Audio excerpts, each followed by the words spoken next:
अपने बचपन के दोस्त के साथ 3 महीने के कोल्ड वॉर मनमुटाव के बाद मैंने अपने सोशल मीडिया पर पोस्ट किया, मैं शादीशुदा हूं। अब से मैं आधिकारिक तौर पर इस भूमिका में रहने के लिए लाइसेंस प्राप्त हूं। मेरे फ्रेंड्स ग्रुप में हर कोई बधाई देने के लिए पागल हो गया। उन्होंने कहा कि हमारा बचपन का प्यार आखिरकार स्कूल की यूनिफॉर्म से शादी के जोड़े तक पहुंच गया है। जब चैट उत्साह से गूंज रही थी, मैंने ग्रुप में एक बेहद खूबसूरत मैच्योर प्रोफेसर को ऐड किया। गलत मत समझिएगा, वह असल में मेरी पत्नी है। जीवंत ग्रुप चैट तुरंत शांत हो गई। 3 दिन पहले हमारे वैवाहिक घर की सफाई करते समय मुझसे गलती से वह कप टूट गया जो उनके व्हाइट मूनलाइट अधूरे पहले प्यार ने उन्हें दिया था। मैं एक पल के लिए झिझका, फिर टूटे हुए चीनी मिट्टी के टुकड़ों की एक तस्वीर ली और अपने मंगेतर लू युडिंग को भेज दी। लू युडिंग ने मेरे मैसेज का जवाब दिया, घर पर रुको। मैंने अपने हाथ के घाव को देखा जिससे अभी भी खून बह रहा था। मुझे उम्मीद नहीं थी कि यह इतना गहरा होगा। अगर मुझे पता होता तो मैं टुकड़ों को उठाने की जल्दी नहीं करता। 15 मिनट बाद लू युडिंग वापस आई। फर्श पर टूटे हुए टुकड़े देखकर उनका चेहरा काला पड़ गया। लूसियन, तुमने यह क्या किया? लू युडिंग का सामना करते ही मेरी आवाज अनजाने में नरम हो गई। आई एम सॉरी, मुझसे गलती से टकरा गया और यह गिर गया। लू युडिंग की छाती तेजी से ऊपर नीचे होने लगी। अपनी नाराजगी को दबाते हुए उनकी सांसें तेज हो गईं। उन्होंने फर्श पर बिखरे टुकड़ों की तरफ इशारा किया। उनका लहजा बर्फीला था। इसे उठाओ। मैं देख सकता था कि वह आग बबूला थीं। मुझे उम्मीद नहीं थी कि वह इतनी नाराज होंगी। अपने एक्स के कप पर मैंने अपनी हथेली खोली, उन्हें अपना घाव दिखाते हुए कहा, मेरा हाथ कट गया है, मैं पहले एक बैंडेड लगा लेता हूं। उन्होंने मेरी तरफ देखा तक नहीं। उनकी आवाज ठंडी बनी रही। मैंने तुमसे इसे उठाने के लिए कहा, क्या तुम्हें सुनाई नहीं दिया? मैंने लू युडिंग का हाथ थाम लिया जो उनके बगल में लटका हुआ था। आई एम सॉरी, मैं तुम्हारे लिए एक नया खरीद दूंगा, ठीक है? लू युडिंग ने मेरा हाथ झटक दिया। लूसियन, तुम आमतौर पर लापरवाह नहीं हो। क्या तुमने यह जानबूझकर किया? यह सुनकर मेरा दिल बैठ गया। मेरे भीतर भावनाओं का सैलाब उमड़ पड़ा। यह सिर्फ एक कप है, क्या इस पर मुझसे इतना नाराज होना वाकई जायज है? यह शब्द सुनकर लू युडिंग अपने दिल के गुस्से को दबा नहीं सकी। एक कप? तुम इसे इतनी आसानी से कह रहे हो? क्या तुम्हें पता है कि यह कप? वह वाक्य के बीच में ही रुक गईं। इसे उठाओ और वापस गोंद से जोड़ो। जब उन्होंने यह कहा तो ऐसा लगा जैसे मेरे शरीर का सारा खून जम गया हो। तो मैं उनके एक्स के एक कप जितना भी महत्वपूर्ण नहीं था। मैंने चुपचाप उनकी तरफ देखा, क्योंकि यह तुम्हारे एक्स का गिफ्ट है। क्या यही बात है? हमारी शादी होने वाली है। क्या तुम उसकी चीजों को रखने और उन्हें हमेशा देखते रहने की योजना बना रही हो? मैंने सिर्फ एक कप नहीं तोड़ा, मैंने तुम्हारे और उसके बीच का कनेक्शन तोड़ा है, और इसीलिए तुम मुझसे नाराज हो। इससे पहले कि मैं अपनी बात पूरी कर पाता, हवा में एक करारा थप्पड़ गूंज उठा। लू युडिंग ने मेरे चेहरे पर जोर से थप्पड़ मारा। मेरा सिर एक तरफ झटक गया। मेरा दिमाग सुन्न हो गया। मेरे कानों में एक भनभनाहट की आवाज भर गई। लू युडिंग के आसपास का तापमान जैसे बिल्कुल ठंडा हो गया। थप्पड़ के प्रभाव से उनका हाथ थोड़ा कांप रहा था। वह गुर्राईं, बाहर निकलो। मैंने पूरी निराशा के साथ उनकी तरफ देखा। लू युडिंग, क्या मैंने कुछ गलत किया? इतना कहकर मैं मुड़ा और चला गया। लू युडिंग नीचे झुकी और सफेद चीनी मिट्टी के टुकड़े उठाने लगी। उन्होंने ध्यान दिया कि उनका हाथ, जिसने मुझे थप्पड़ मारा था, अभी भी झंझना रहा था। निराशा की एक लहर उनसे टकराई। उन्होंने अचानक उस टुकड़े को फर्श पर दे मारा जिसे उन्होंने उठाया था। पहले से ही टूटा हुआ चीनी मिट्टी का कप और भी छोटे टुकड़ों में बिखर गया। मैं बाहर भागा। अपनी जल्दबाजी में मैं लड़खड़ाकर गिर गया। मेरे हाथ और घुटने जमीन से टकराए, जिससे छिल गए और खून बहने लगा। मैं जल्दी से उठा। इस समय मैं बस जितनी जल्दी हो सके उस जगह से दूर जाना चाहता था। मैं एक लंबी शालीन महिला के पास से गुजरा।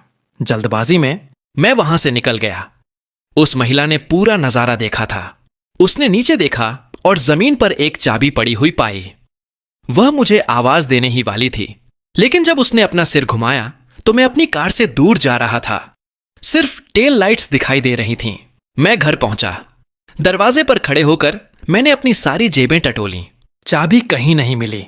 मैं दरवाजे के सहारे टिक गया। मेरे चेहरे का बायां हिस्सा अभी भी दर्द कर रहा था, लेकिन मेरा दिल और भी ज्यादा दर्द कर रहा था। एक पल के बाद मैंने वापस जाकर चाबी ढूंढने का फैसला किया। शायद मैं पहले जब गिरा था तब वह गिर गई होगी। जैसे ही मैंने अपार्टमेंट कॉम्प्लेक्स के गेट से बाहर कदम रखा, एक महिला ने अचानक मेरा रास्ता रोक लिया। मैंने ठीक से देखा भी नहीं था कि वह कैसी दिखती है। मेरी आवाज भारी थी जब मैंने बड़बड़ाया, मुझे किसी सेल्स पिच की जरूरत नहीं है। मैं उसके पास से निकलने ही वाला था कि उसने अपना हाथ आगे बढ़ाया। उसने कहा, तुम्हारा कुछ वेस्ट रोड पर गिर गया था। उसकी हथेली में एक चाबी थी। मैं आखिरकार रुका और अपने सामने खड़ी महिला को देखा। वह बेहद खूबसूरत थी, लू यूडिंग से भी ज्यादा खूबसूरत, लंबी और छरहरी, एक शांत व्यवहार वाली, शालीन और बुद्धिजीवी प्रकार की महिला। उसकी नजर मेरे चेहरे पर टिक गई। जब उसने मेरा चेहरा देखा तो एक पल के लिए वह हैरान रह गई। मैंने उसके हाथ से चाबी ली और बड़बड़ाया, धन्यवाद, आपको परेशानी देने के लिए खेद है। बोलते हुए मैंने अपना फोन निकाला। मुझे आपको कुछ पोस्टेज, कुरियर के पैसे भेजने दीजिए। उसने अपना हाथ हिलाया। कोई जरूरत नहीं है, हम बस राह चलते अजनबी थे। उसे एहसास हुआ कि मेरी तरफ लगातार देखना अशिष्टता थी, इसलिए उसने जल्दी से अपनी नजरें हटा लीं। फिर वह मुड़ी और चली गई। इस बीच मैंने अगले कुछ दिन बिस्तर पर बिताए। मैंने 2 दिनों तक अपने फोन को छुआ तक नहीं। तीसरे दिन दोपहर में डोरबेल बजी। मैं पूरी तरह से थका हुआ बिस्तर पर लेटा था। खुद को जबरदस्ती उठाया और दरवाजा खोलने गया। जैसे ही मैंने दरवाजा खोला, मेरा सबसे अच्छा दोस्त जियांग यू वहां खड़ा था। वह कुछ कहने ही वाला था, लेकिन जब उसने देखा कि मैं कितना थका हुआ लग रहा हूं, मेरा चेहरा कितना पीला है, तो उसने चिंता से त्योरियां चढ़ाते हुए पूछा, तुम्हें क्या हुआ? मैं चुपचाप एक तरफ हट गया, लेकिन मैंने उसके सवाल का कोई जवाब नहीं दिया। जियांग यू ने जवाब के लिए दबाव नहीं डाला। वह अंदर आया और मेरे लिए नूडल्स का एक कटोरा बनाया। जब मैंने खाना खत्म कर लिया तो उसने फिर पूछा, असल में हुआ क्या था? मैंने उसकी तरफ उदासी से देखा और कहा, वह लू यूडिंग थी, मैं उसके घर गया था। मुझसे गलती से एक कप टूट गया जो उसके एक्स ने उसे दिया था। उसने मुझे थप्पड़ मार दिया। जियांग यू स्तब्ध रह गया। हम सब एक साथ बड़े हुए हैं, चाहे कुछ भी हो जाए वह तुम पर कभी हाथ नहीं उठाएगी, है ना? मैं कुछ देर शांत रहा और फिर कहा, उसने सच में ऐसा किया? यह सुनते ही जियांग यू का गुस्सा तुरंत भड़क गया। मैंने सुना था कि तुम दोनों शादी करने वाले हो, शायद जल्द ही मैरिज सर्टिफिकेट भी लेने वाले थे, और अब बात यहां तक पहुंच गई। बोलते बोलते उसने मेरे घुटनों पर छिले हुए घाव देखे। तुम्हारे घुटनों को क्या हुआ? मैं सोफे पर करवट लेकर लेट गया, अपनी आंखें बंद की और बड़बड़ाया, मैं बस लड़खड़ाकर गिर गया था। मेरे सो जाने के बाद जियांग यू चुपचाप मेरे घर से निकल गया। फिर उसने चू वेनर को कॉल किया। कुछ ही देर बाद जियांग यू हेबर्न बार पहुंचा। वह अंदर गया, काउंटर से रेड वाइन की एक बोतल उठाई और सीधे प्राइवेट रूम की तरफ बढ़ गया। वह यहां का रेगुलर कस्टमर था, इसलिए स्टाफ ने उसे पहचान लिया। उसके गुस्से वाले चेहरे को देखकर किसी की उसे रोकने की हिम्मत नहीं हुई। जियांग यू ने प्राइवेट रूम के दरवाजे पर लात मारकर उसे खोला। उसने रेड वाइन की बोतल लू यूडिंग के पास फर्श पर दे मारी। टकराते ही कांच चकनाचूर हो गया, टुकड़े हर तरफ उड़ गए। चू वेनर जल्दी से बीच में आ गई। जियांग यू और लू यूडिंग के बीच की जगह को ब्लॉक करते हुए बोली, क्या चल रहा है? तुम आज इतने गुस्से में क्यों हो? जियांग यू ने लू यूडिंग को गुस्से से घूरा। तुम मुझसे पूछ रही हो कि क्या बात है? इससे पूछो। लू यूडिंग ने अपने ग्लास में बची हुई वाइन पी ली। उनका दाहिना हाथ मुट्ठी में भींच गया, उंगलियों के जोड़ सफेद पड़ गए। लूसियन को थप्पड़ मारने की याद अभी भी पूरी तरह साफ थी। चू वेनर लू यूडिंग की तरफ मुड़ी। तुमने सच में लूसियन को मारा? कोई आश्चर्य नहीं कि तुम पिछले 2 दिनों से मेरे साथ ड्रिंक कर रही हो।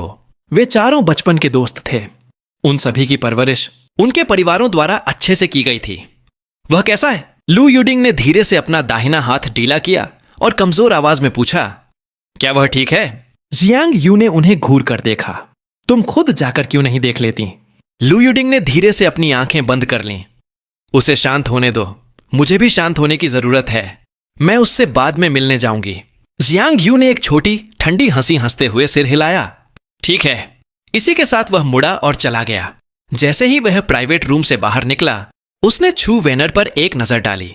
चू वेनर ने थूक निकला, फिर लू यूडिंग से कहा, मैं जा रही हूं, वरना जियांग यू मुझसे भी नाराज हो जाएगा। जब मैं जागा तो हवा में एक स्वादिष्ट खुशबू फैली हुई थी। मैंने रसोई से आवाजें सुनी, शायद जियांग यू खाना लेकर आया था। चू वेनर टेबल पर आखिरी डिश, एक स्टीम्ड फिश, उबली हुई मछली रख रही थी। शेन, तुम जाग गए? मैंने अपनी सूजी हुई आंखों को मला। वेनर, तुम भी यहां हो? चू वेनर ने मेरे थोड़े सूजे हुए चेहरे पर एक नजर डाली। मन ही मन सोचा कि लू युडिंग कितनी बेरहम रही थी, लेकिन उसने उसके बारे में कोई बात नहीं उठाई। वह धीरे से मुस्कुराई। अगर मैं नहीं आती तो मुझे डर था कि जियांग यू तुम्हें जहर दे देगा। पूरे खाने के दौरान सिर्फ मैं ही गंभीरता से खा रहा था। चू वेनर और जियांग यू ने बमुश्किल कुछ निवाले लिए। वे बस मुझे देखते रहे। खाना खत्म करने के बाद मैंने एक छोटा नीला मखमली बॉक्स निकाला। मैंने उसे चू वेनर के हाथ के पास रख दिया। क्या तुम लोग यह सगाई का ब्रेसलेट उसे वापस कर सकते हो? ब्रेसलेट को देखते हुए चू वेनर ने पूछा। तुमने उससे इतने सालों तक प्यार किया है, क्या तुम वाकई इसे इतनी आसानी से जाने दे सकते हो? यह सुनकर मैंने अपने चेहरे के बाईं तरफ हाथ लगाया। मैं नहीं कर सकता, लेकिन उस थप्पड़ ने मुझे जगा दिया। अगर वह थप्पड़ नहीं होता तो मैं खुद को समझा लेता कि वह सिर्फ एक कप था, लेकिन उस थप्पड़ ने उसके प्रति मेरे सारे आकर्षण को चकनाचूर कर दिया। जियांग यू और चू वेनर मेरे सबसे अच्छे दोस्त थे, लेकिन यह ऐसी चीज थी जिसमें वे दखल नहीं दे सकते थे। उनके जाने के बाद मैंने दरवाजा बंद कर दिया। एक गहरी सांस लेते हुए मैंने अपना फोन उठाया और उसे चार्जिंग पर लगाया। जियांग यू ने मुझे बहुत सारे मैसेज भेजे थे। उसके अलावा कैफे के स्टाफ के भी मैसेज थे। मेरी उंगली सबसे ऊपर एक पिन किए हुए कॉन्टैक्ट पर रुकी। डियर वाइफ, उस पर 2 छोटे दिल वाले इमोजी भी थे। लू युडिंग ने मुझे एक भी मैसेज नहीं भेजा था। मैं उस कॉन्टैक्ट नेम को जितना देखता उतना ही वह अजीब लगता था। मैंने तुरंत डिलीट कॉन्टैक्ट पर क्लिक कर दिया। फिर मैं अपने स्टडी रूम में गया। मैंने लू युडिंग से जुड़ी सभी तस्वीरें इकट्ठी की। मुझे उम्मीद नहीं थी कि मैंने इतनी सारी चीजें संभाल कर रखी थीं। अगली सुबह मैं सीधे कैफे गया। ग्रेजुएशन के बाद मैंने एक आरामदायक और स्टाइलिश कैफे खोला था। चूंकि मैं जल्दी जाग गया था, इसलिए मैं सभी स्टाफ के लिए नाश्ता ले आया। जब मैं 3 दिनों के बाद कैफे में दिखा तो स्टाफ सुखद रूप से हैरान था। उन सभी ने खुशी खुशी मेरा स्वागत किया। बॉस, आप पिछले 2 दिनों से कहां थे? हमने आपको मैसेज भेजे, लेकिन आपने जवाब नहीं दिया। मैंने मजाक किया। मैं अपनी गर्लफ्रेंड से ब्रेकअप करने में बिजी था। स्टाफ एक पल के लिए दंग रह गया। कुछ समय पहले ही बॉस ने कहा था कि वह उनके लिए शादी की मिठाइयां लाएंगे, लेकिन वे चुप रहे। एक पुरुष कर्मचारी ने मुझे देखकर मुस्कुराते हुए कहा, बॉस, खुश हो जाइए, आज बुधवार है। वह खूबसूरत महिला शायद फिर से आए। किसी खूबसूरत चेहरे को देखने से उम्र बढ़ जाती है। मैं हंसा। कौन सी खूबसूरत महिला? तुम सब उस पर इतने क्यों फिदा हो? अन्य कर्मचारी भी उत्साह से शामिल हो गए और मुझे एक बेहद खूबसूरत महिला के बारे में बताने लगे, जो हफ्ते में 3 बार कैफे आती थीं। हमेशा ठीक सुबह 8 बजे आती थी और वह हमेशा बुधवार, गुरुवार और शनिवार को आती थी। इससे मेरी उत्सुकता बढ़ गई। वह किस तरह की महिला थी जिसने उन पर इतना गहरा प्रभाव छोड़ा था? मैं उत्सुक था, लेकिन विशेष रूप से रुचि नहीं रख रहा था। मैंने 1 कप कॉफी का ऑर्डर दिया और कोने में एक सीट ढूंढ ली। मैं खिड़की से बाहर गुजरते हुए राहगीरों को देख रहा था। तभी मुझे एक जानी पहचानी महिला दिखी। तभी एक स्टाफ मेंबर ने टेबल पर मेरी कॉफी रखी। उसने भी बाहर देखा और अचानक उत्साहित होते हुए बोला, बॉस देखिए, जल्दी देखिए, क्या वह खूबसूरत नहीं है? यह सुनकर मैं थोड़ा हैरान रह गया। यह वही थी, वह महिला जिसने उस दिन मेरी चाबियां लौटाई थीं। उस दिन उसने सिर्फ इतना कहा था कि हम राह चलते अजनबी थे, लेकिन चूंकि हम फिर से मिले तो शायद यह किस्मत थी। यह सोचते हुए मैंने स्टाफ से कहा, उसकी कॉफी का बिल मेरी तरफ से कर दो। एक कर्मचारी ने शरारत से मुस्कुराते हुए मेरे कान में फुसफुसाया, बॉस, आप काफी बोल्ड हो रहे हैं। मैंने बेबसी से सांस छोड़ी। तभी मैंने उसे दरवाजे से अंदर आते देखा। मैं तुरंत उठा और उसके पीछे पीछे चल दिया। ठीक उसी समय जब उसने ऑर्डर पूरा किया था और अपना पेमेंट कोड स्कैन करने वाली थी, मैंने पहले कदम बढ़ाया और पेमेंट टर्मिनल पर अपना कोड स्कैन कर दिया। Payment successful. स्टाफ ने यह देखकर कि यह मैं यानी उनका बॉस हूं, अपनी हंसी रोकी और ऐसे नाटक किया जैसे कुछ हुआ ही ना हो। उन्होंने बस इतना कहा, कृपया एक पल रुकिए। वह महिला थोड़ा हिचकिचाई, अभी भी अपना फोन पकड़े हुए थी। वह अपने बगल में खड़े आदमी को देखने के लिए मुड़ी। यह मैं था। मैं थोड़ा मुस्कुराया। हम फिर मिले। उस दिन मेरी चाबियां लाने के लिए धन्यवाद। यह कहने के बाद उसने रसीद वापस ले ली। मैं सचमुच उसका आभारी था। मेरे सबसे बुरे दिनों में से एक पर उसने एक अजनबी की दयालुता दिखाई थी। जब तक मैं बैठ नहीं गया, उसकी नजरें मेरे पीछे लगी रहीं। फिर बरिस्ता की आवाज ने उसका ध्यान खींचा। मिस, आपकी कॉफी। उसने अपनी कॉफी ली और मेरी टेबल की तरफ बढ़ी। इससे पहले कि वह कुछ बोल पाती, मैंने कहा, मुझे पैसे वापस करने के बारे में सोचना भी मत। वह थोड़ा मुस्कुराई। कॉफी के लिए धन्यवाद। इसी के साथ वह मुड़ी और चली गई। दोपहर का समय व्यस्त था। मैंने पूरा समय काम करने में बिताया। कैफे रात 9-16 बजे बंद हो गया। जैसे ही मैं समेट रहा था, कोई अंदर आया। सॉरी, हम रात के लिए बंद कर रहे हैं। मैंने ऊपर देखा और मेरा पूरा शरीर तन गया। वह लू यूडिंग थी। उनके हाथ में एक छोटा नीला मखमली बॉक्स था। यह वही था जिसे मैंने चू वेनर को वापस करने के लिए कहा था। लू यूडिंग का चेहरा बर्फीला था। उनकी आंखें मेरी आंखों से मिल गईं। मैंने खुद को शांत रखने के लिए मजबूर किया। धीरे से मैंने जो कप हाथ में पकड़ा था उसे कैबिनेट में रख दिया। उन्होंने काउंटर पर बॉक्स को जोर से पटका। लूसियन, इसे मुझे वापस करने का क्या मतलब है? मैंने ठंडक से जवाब दिया। तुम्हें क्या लगता है? मैं अब तुमसे शादी नहीं करना चाहता। लू यूडिंग के चेहरे पर एक परछाई तैर गई। तुम इतनी छोटी सी बात पर बखेड़ा खड़ा कर रहे हो? लूसियन, तुम कब से इतने अतार्किक हो गए? मुझे यकीन नहीं था कि वह आखिरकार अपना असली रूप दिखा रही थीं या सिर्फ गुस्से में बोल रही थीं। लेकिन इस पल मुझे उनके शब्दों की कोई परवाह नहीं थी और उनकी बातों को गहराई से समझने की तो बिल्कुल भी नहीं। क्या यह छोटी सी बात है? तो मुझे बताओ, बड़ी बात क्या होती है? मैं जितना बोलता गया उतना ही अपनी भावनाओं पर से काबू खोता गया। उसके लिए मेरी भावनाएं बेकार थीं। आखिरकार उसने इस सब को मामूली ही कहा। लू यूडिंग के चेहरे को देखते हुए, जो इतना काला पड़ गया था कि मानो पानी टपक जाए, मैंने एक उपहास की हंसी हंसी। मैंने टेबल पर रखे छोटे नीले बॉक्स को उठाया और पूरी ताकत से दरवाजे से बाहर फेंक दिया। लू यूडिंग को घूरते हुए मैंने दरवाजे की तरफ इशारा किया और चिल्लाया, बाहर निकलो! यहां से बाहर निकलो! एक महिला जो कैफे में प्रवेश करने ही वाली थी, अपने कदमों पर रुक गई। वह वास्तव में दरवाजे पर ठिठक गई और लू यूडिंग, जिन्हें पहले कभी जाने के लिए नहीं कहा गया था, इतनी क्रोधित हुई कि अपना आपा खो बैठी। अपने दांत पीसते हुए उन्होंने ठंडक से कहा, मैं इतनी दूर सिर्फ तुम्हारी चोट देखने आई थी। मैं ही मूर्ख हूं। यह कहने के बाद वह पीछे मुड़े बिना कैफे से चली गईं। प्रवेश द्वार पर उन्होंने वह छोटा नीला बॉक्स उठाया और उसे कचरे के डिब्बे में फेंक दिया। दरवाजे पर अभी भी खड़ी महिला ने एक बार फिर मेरे बारे में कुछ देखा था। पिछली बार उसने मुझे तब देखा था जब मैंने अपनी चाबियां खो दी थीं। इस बार यह मेरी गर्लफ्रेंड के साथ एक और झगड़ा था, या शायद मुझे एक्स गर्लफ्रेंड कहना चाहिए। वह महिला धीरे धीरे अंदर आई। एक्सक्यूज मी, क्या अभी भी कॉफी मिलेगी? इससे पहले कि वह अपना वाक्य पूरा कर पाती, उसने मुझे वहां चुपचाप अपना सिर झुकाए बैठे देखा। वह कुछ कहने ही वाली थी कि अचानक मेरी नजरें दृढ़ हो गईं। मुस्कुराते हुए मैंने उससे पूछा कि वह क्या पीना पसंद करेगी। एक गहरी सुखद महिला की आवाज ने जवाब दिया, एक कप कैपुचिनो। मैंने अपने सामने खड़ी महिला को देखकर सिर हिलाया। अब कोई कैपुचिनो नहीं बची है। यह कहने के बाद मैंने दराज से इंस्टेंट कॉफी के पैकेट निकाले। केवल ये इंस्टेंट कॉफी के पैकेट बचे हैं। अगर आप चाहें तो मैं इसे आपके लिए बना सकता हूं। उस महिला ने मेरे हाथ में इंस्टेंट कॉफी को देखा और थोड़ा सिर हिलाया। मैंने उसके लिए 1 कप इंस्टेंट कॉफी बनाई और केक का एक टुकड़ा भी निकाला, जिसे मैंने घर ले जाने की योजना बनाई थी। मैंने आधा उसके साथ शेयर किया। आप अभी तक इतनी देर बाहर क्यों हैं? उसने कॉफी की एक चुस्की ली और कहा, मैं अभी काम से छूटी हूं। थोड़ा थका हुआ महसूस कर रही थी। सोचा एक मौका लेकर देखूं कि क्या आप लोग अभी भी खुले हैं। वह एक पल के लिए रुकी, फिर जारी रखा, मुझे आपकी दुकान की कॉफी सचमुच बहुत पसंद है। यह सुनकर मैं मुस्कुराया। किसे पसंद करने के लिए धन्यवाद। फिर बातचीत को बदलते हुए मैंने पूछा, मैंने कभी पूछा नहीं, आपका लास्ट नेम, उपनाम क्या है? शियाओ शियन ने अपनी उंगली से टेबल पर एक अक्षर खींचा। इस तरह मुझे उनका उपनाम पता चला, शिया। मैंने बदले में उन्हें अपना नाम बताया। मेरा उपनाम लू है। मिस शिया, क्या आप हमेशा रात में इतनी देर तक काम करती हैं? मिस शिया ने इंस्टेंट कॉफी की एक चुस्की ली और थोड़ा सिर हिलाया।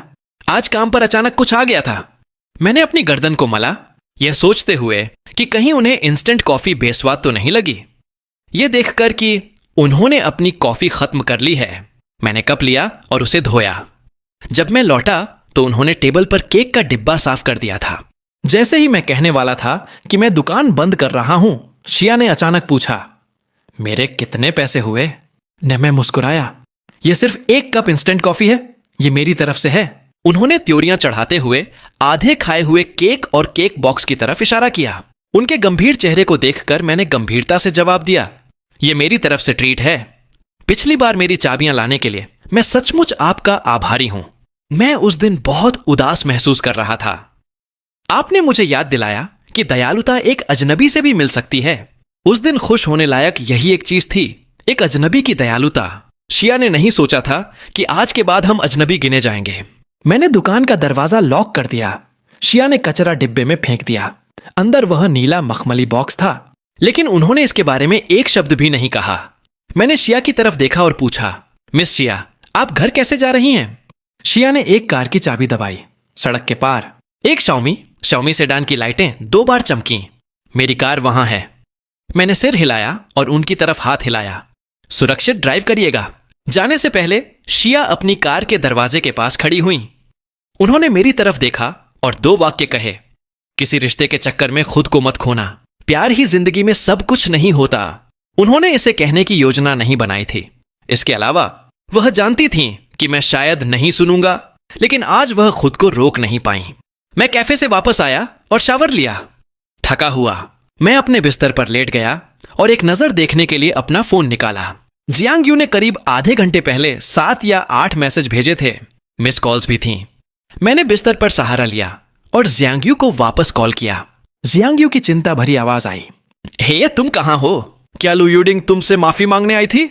आज रात की घटनाओं के बारे में सोचते हुए मैं हंसा। माफी? वह लड़ने आई थी। उसने कहा कि मुझे मारना कोई बड़ी बात नहीं थी।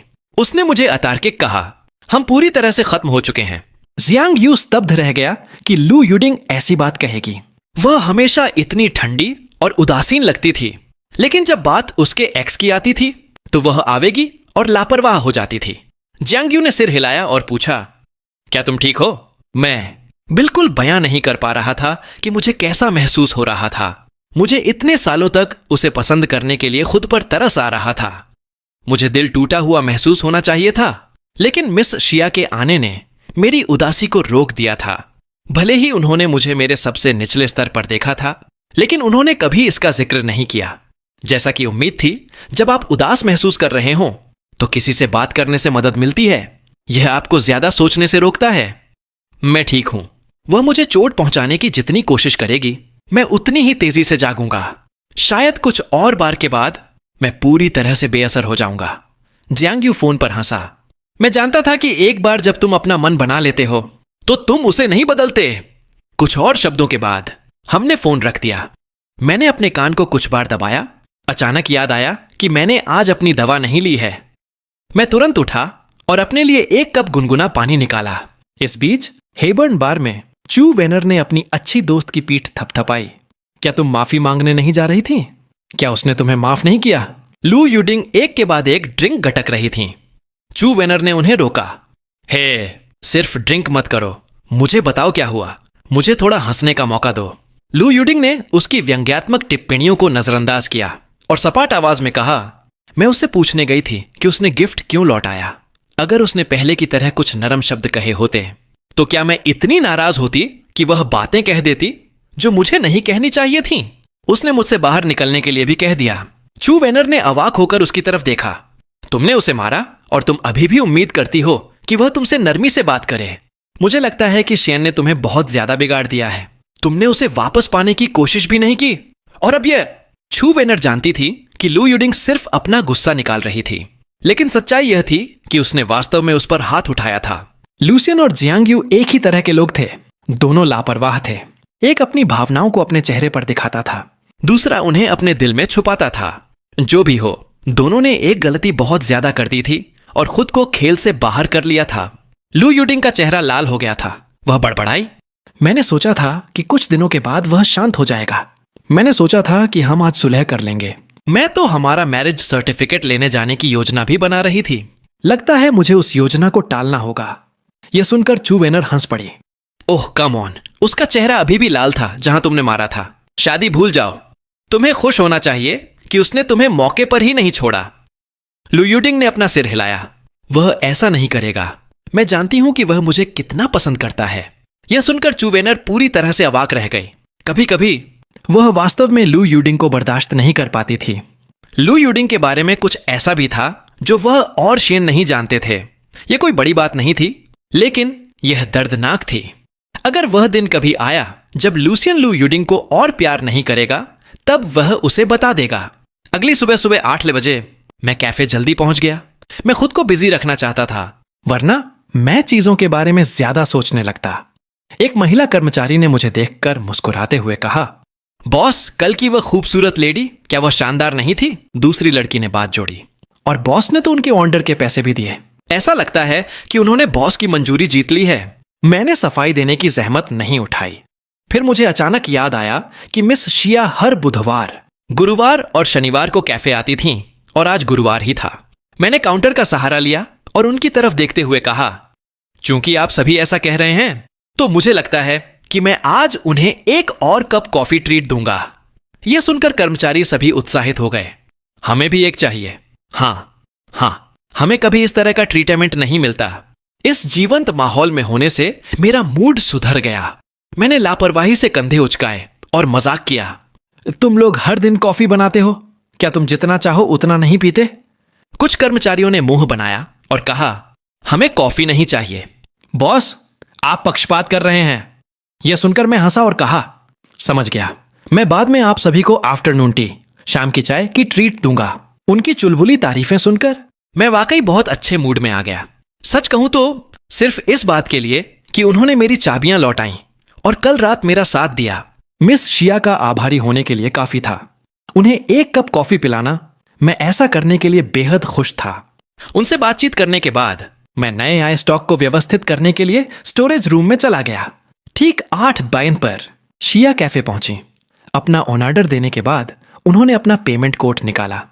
कर्मचारी मुस्कुराया, आज की कॉफी बॉस की तरफ से है। शिया ने सहज रूप से उस टेबल की तरफ देखा जहां मैं कल रात बैठा था, तो वह कैफे का मालिक है। एक और बरिस्ता जो पास में कॉफी बना रही थी, मुस्कुराते हुए पास आई और बोली, यहां तक कि हमारे बॉस भी आपके अच्छे लुक्स को स्वीकार करते हैं। फिर भी शिया ने अपना पेमेंट कोड दिखाए रखा। तरह तरह के अच्छे व्यवहार के लिए धन्यवाद, लेकिन मैं भुगतान करने की जिद करती हूं। बरिस्ता ने हाथ हिलाया, अगली बार जब हमारे बॉस यहां हो तो उनसे इस बारे में बात करिएगा। शिया ने एक शांत सांस छोड़ते हुए आह भरी। क्या यह कल रात के ड्रामे का मुआवजा था? अब उन पर उसकी एक कॉफी उधार थी। अपनी कॉफी पकड़े हुए वह कल रात वाली ही टेबल की तरफ बढ़ी।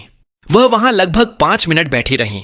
ऐसा लग रहा था मानो वह किसी का इंतजार कर रही हों, लेकिन उन्होंने ज्यादा इंतजार नहीं किया। जल्द ही वह चली गईं। मैं सुबह 10 बजे तक स्टोरेज रूम में बिजी था। थोड़ा थका हुआ महसूस करते हुए मैं सामने आया। कर्मचारियों में से एक ने कल की उस ब्यूटी का जिक्र किया। वह वास्तव में आज सुबह कुछ मिनटों के लिए कैफे में बैठी थीं। ठीक उसी जगह उसने कोने वाली सीट की तरफ इशारा किया। फिर वह शरारत से हंसी। बॉस, क्या वह आपका इंतजार कर रही थी? मैंने उसकी नजरों का पीछा किया। जिस दिशा में उसने इशारा किया था वह वही सीट थी जिस पर मैं कल बैठा था। मैं मुस्कुराया लेकिन कुछ नहीं बोला। मैंने अपने पानी के कप से कुछ घूंट ली। बाहर कचरा इकट्ठा करने वाले कचरे के डिब्बों को खाली कर रहे थे। मुझे अचानक कल रात की याद आ गई। लू यूडिंग ने ब्रेसलेट को कचरे में फेंक दिया था। कल रात मैंने यह भी सोचा था कि क्या वह वास्तव में आधी रात को उसे वापस लेने आई होगी। क्या वह मुझे और लंबे समय तक परेशान करती रहती? लेकिन मैं जानता था कि लू यूडिंग कभी ऐसा नहीं करेगी। इस बार हमारे झगड़े के दौरान मैंने उसके एक्स का जिक्र किया था। अब उसे लगता था कि वही है जिसके साथ गलत हुआ है। वह शायद अभी भी मेरे माफी मांगने का इंतजार कर रही थी। मैं हंसा। यह सिर्फ एक औरत है, जाने देना ही सबसे ज्यादा मायने रखता है। मिस शिया सही थीं। प्यार ही सब कुछ नहीं है। अगले कुछ दिनों तक मैंने खुद को कैफे में व्यस्त रखा। यह थका देने वाला था लेकिन संतोषजनक था। कभी कभी मैं लू यूडिंग के बारे में सोचता था, लेकिन वह कई दिनों से नहीं दिखी थी। यह ऐसा था जैसे वह गायब हो गई हों। मेरा दिल आखिरकार शांत हो गया था। यह उससे कहीं ज्यादा आसान था जितना मैंने तब उम्मीद की थी जब हम साथ थे। मैं सोचा करता था कि मैं उसके बिना नहीं जी सकता, लेकिन अब पीछे मुड़कर देखने पर यह बिल्कुल सच नहीं था। रात के 9 बजे कैफे पहले से ही खाली था। मैंने लाइटें बंद कर दी और जल्दी घर जाने की तैयारी करने लगा। ठीक उसी समय जब मैं दरवाजा लॉक करने वाला था, पीछे से एक जानी पहचानी आवाज आई, क्या आपका काम खत्म हो गया? मैं मुड़ा और देखा कि एक महिला वहां खड़ी थी। Good evening miss Shia. Shia मुस्कुराई। गुड इवनिंग मिस्टर लू। फिर उसने मेरी तरफ एक केक बढ़ाया। मैंने उसे उत्सुकता से देखा। यह क्या है? शिया मुस्कुराई। आप मेरे पैसे नहीं ले रहे थे, इसलिए मैंने सोचा कि मैं आपके लिए एक केक खरीद लूं। बेशक वह जानती थी कि मैंने बस उसकी दयालुता के छोटे कामों की सराहना की थी, लेकिन अब तक वह हमेशा चीजें प्राप्त करने में थोड़ा अजीब महसूस कर रही थी। मैं भी मुस्कुराया। धन्यवाद मिस शिया, अब हम बराबर हैं। अगली बार मुझे आपसे चार्ज करना होगा। केक मिलने के बाद मैं अचानक अपने शब्द वापस लेना चाहता था। चीजों को अलग रखने का क्या मतलब है? यह ब्लैक स्वान केक कम से कम 10 ड्रिंक्स के बराबर का कीमती है, इसलिए मैंने इसे तुरंत शेयर करने का फैसला किया। क्या आप अंदर आना चाहेंगे? शिया ने मना नहीं किया। उन्होंने शालीनता से कहा, तो फिर मैं आपको परेशानी दूंगी। मैंने लाइट चालू की, अपने हाथों में पैकेज खोला और ताजी आई फ्लोरल टी, फूलों की चाय के 2 कप बनाए। मैंने एक शिया के पास रखा। फिर मैंने केक का डिब्बा खोला। मुझे समझ ही नहीं आ रहा था कि हंस स्वान को काटना कहां से शुरू करूं। मुझे हंस को लेकर हिचकिचाते हुए देखकर शिया ने कहा, मुझे करने दीजिए। फिर उसने मेरे हाथ से चाकू ले लिया। फुर्तीले हाथों से उसने केक काटा और प्लेटों में रख दिया। जब वह केक काट रही थी, मैंने पूछा, अभी काम से छूटी? शिया ने सिर हिलाया। नहीं, आज दोपहर मेरी कोई क्लास नहीं थी। मैंने केक का एक टुकड़ा लिया और यह सुनकर उसकी तरफ देखा। तो क्या आप इतनी दूर सिर्फ मेरे लिए यह केक लाने आई थी? शिया ने अपने होंठ भींचे। उनका दिल कशमकश में था। भले ही वह इसे स्वीकार नहीं करना चाहती थीं, लेकिन यह वाकई सच था। कुछ सेकंड के बाद उसने सिर हिलाया। अगर मैं आपके लिए कुछ नहीं लाती तो मुझे ठीक नहीं लगता। मुझे गहरा खेद महसूस हुआ। आई एम सॉरी, मुझे नहीं पता था कि आप ऐसा सोचती हैं। शिया ने जल्दी से अपना सिर हिलाया। माफी मांगने की कोई जरूरत नहीं है। मैंने उस दिन आपका केक पहले ही खा लिया था। बदले में आपको एक देना बिल्कुल सही है। मैं एक पल के लिए अवाक रह गया। फिर अचानक मैंने विषय बदल दिया। मिस शिया, क्या आप एक टीचर हैं? उन्होंने सिर हिलाया और जवाब दिया, हाँ, एक यूनिवर्सिटी प्रोफेसर। मैंने सिर हिलाया। कोई आश्चर्य नहीं कि आपसे इतनी जानी पहचानी वाइब्स आती हैं। शिया ने मुझे उलझन में देखा। मैंने जल्दी से समझाया, मेरे पिता भी एक यूनिवर्सिटी प्रोफेसर हैं। पहली नजर में लोग उनके ऑरा प्रभाव के कारण उन्हें सख्त समझते हैं, लेकिन वास्तव में वह काफी दयालु हैं और आप भी काफी सौम्य हैं। दिखने में बस थोड़ी दूर दूर गंभीर लगती हैं। जैसे ही हम बात करते हैं, मैंने अपनी प्लेट का केक खत्म कर लिया। मेरा पेट इतना भर गया था कि मैं चाय की एक चुस्की भी नहीं ले पा रहा था। शिया अभी भी मेरे उनके बारे में दिए गए इंप्रेशन विचार के बारे में सोच रही थीं। उन्होंने अपने सामने रखे केक को बमुश्किल छुआ था। मैंने अपना सिर झुकाया और मुंह ढकते हुए जम्हाई ली। यह देखकर शिया बोली, मैं टेबल साफ कर देती हूं। समेटने के बाद जब वह जाने लगी तो बचा हुआ केक अपने साथ ले गई। मैं अपनी कार में बैठा, खिड़की नीचे की और सड़क के पार शिया की तरफ हाथ हिलाया। Good bye miss Shia. शिया ने जवाब दिया, गुड बाय। कुल मिलाकर आज का दिन काफी अच्छा था। अगर मैं आज रात पड़ोस के बाहर लू यूडिंग से नहीं मिलता तो यह और भी बेहतर होता। जैसे ही मैं पड़ोस में मुड़ने का सिग्नल दे रहा था, लू यूडिंग मेरी कार के सामने आ गई। मैंने ब्रेक लगाया और गाड़ी किनारे लगा दी। मैंने दरवाजा खोला और बाहर निकल आया। हम सड़क के किनारे वैसे ही खड़े रहे, यह देखकर कि मैं आज कितना शांत था। पिछली बार की तरह चिड़चिड़ा नहीं था। लू यूडिंग ने राहत की सांस ली। तुम इतनी देर से क्यों लौटे? उनका लहजा शांत था। ऐसा बिल्कुल नहीं लग रहा था जैसे कोई अभी अभी झगड़ा करके आया हो। एक पल के लिए ऐसा लगा जैसे हम पहले की तरह वापस चले गए हैं, लेकिन मैं ऐसा नाटक नहीं कर सकता था जैसे कुछ हुआ ही ना हो। बस अभी काम से छूटा हूं। लू यूडिंग ने मेरा हाथ पकड़ने के लिए हाथ आगे बढ़ाया, लेकिन मैंने खुद को बचा लिया। उन्होंने मेरी दूरी को महसूस किया, लेकिन उन्होंने बस इतना सोचा कि मैं नखरे दिखा रहा हूं। उन्होंने इसे गंभीरता से नहीं लिया। क्या तुम पहले ज्यादा से ज्यादा 9 बजे तक काम से नहीं छूट जाते थे? तुम अब 10 बजे घर क्यों आ रहे हो? होमा, मैंने खड़े लहजे में जवाब दिया। एक दोस्त दुकान पर आया था और कुछ देर रुका था। हमने कुछ देर बातचीत की। लू यूडिंग अब पूरी तरह से सहज थीं। उन्हें लगा कि मैं शांत हो गया हूं। उनके चेहरे पर एक मुस्कान आ गई। वह जानती थीं कि लूसियन उनसे बहुत प्यार करता है। भले ही कोई मनमुटाव हो, वे लंबे समय तक नहीं चलेंगे। इसके अलावा वह अपनी सीमाएं जानती थीं। यह सिर्फ एक छोटा सा झगड़ा है। उन्होंने उस बिल्डिंग की तरफ इशारा किया जहां मैं रहता था। चलो, यहां खड़े होकर बात नहीं करते, कुछ देर के लिए अंदर चलो। हमारी शादी का सर्टिफिकेट जल्द ही मिलने वाला है। मैं सोच रही थी कि हम इसे अगले कुछ दिनों में पूरा कर लें, फिर अलग रहने की कोई जरूरत नहीं होगी। मैंने उनके इशारे का पीछा किया और उस दिशा में ऊपर देखा। कुछ सेकंड के बाद मैंने अपनी नजरें हटा लीं। मेरी नजर आखिरकार लू यूडिंग पर टिकी। रहने दो लू यूडिंग। एक पल के लिए वह दंग रह गई। हमारी जल्द ही शादी होने वाली है, तुम्हारा इससे क्या मतलब है? मैंने लू यूडिंग की तरफ देखा और शांति से बोला, मैंने तुम्हें पिछली बार ही बता दिया था, मैं अब तुमसे शादी नहीं करना चाहता। इसके अलावा क्या तुमने खुद ब्रेसलेट कचरे में नहीं फेंका था? जब ऐसा है तो तुम आज यहां क्यों आई? यह सुनकर लू यूडिंग ने अपने होंठ थोड़े खोले। उनकी त्योरियां चढ़ गईं। तुमने ब्रेसलेट नहीं उठाया। मैंने अविश्वास में उनकी तरफ देखा। तुमने उसे फेंक दिया था, मैं उसे वापस क्यों उठाऊंगा? यह हास्यास्पद है। अगर तुम्हारे पास कहने के लिए कुछ और नहीं है तो मैं जा रहा हूं। जैसे ही मैं जाने वाला था, लू यूडिंग ने मेरी कलाई पकड़ ली। उनकी आंखें डार्क हो गईं। इस बात का इतना बड़ा बखेड़ा खड़ा करने का कोई फायदा नहीं है। यह कहने के बाद उनकी तीखी नजर मुझ पर टिक गई। मैंने अपना बायां हाथ उठाया और लू यूडिंग के चेहरे पर एक थप्पड़ का निशाना लगाया। उन्होंने तेजी से प्रतिक्रिया दी, अपना हाथ पीछे खींच लिया और दूर हट गईं। मैं उनके चेहरे को केवल थोड़ा सा छू पाया। लू यूडिंग का चेहरा एकदम ठंडा हो गया।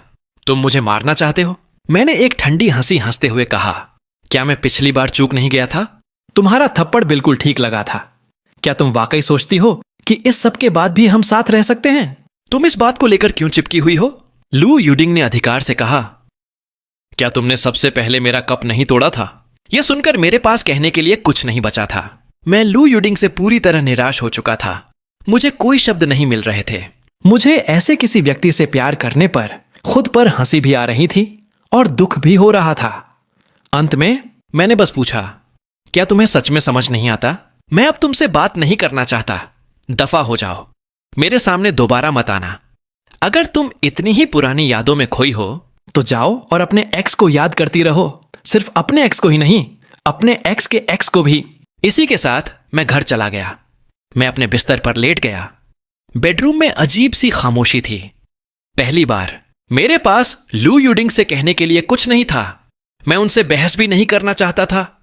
क्या वह वाकई नहीं समझती थी? नहीं, ऐसा नहीं था। मैं उन्हें बहुत अच्छी तरह जानता था।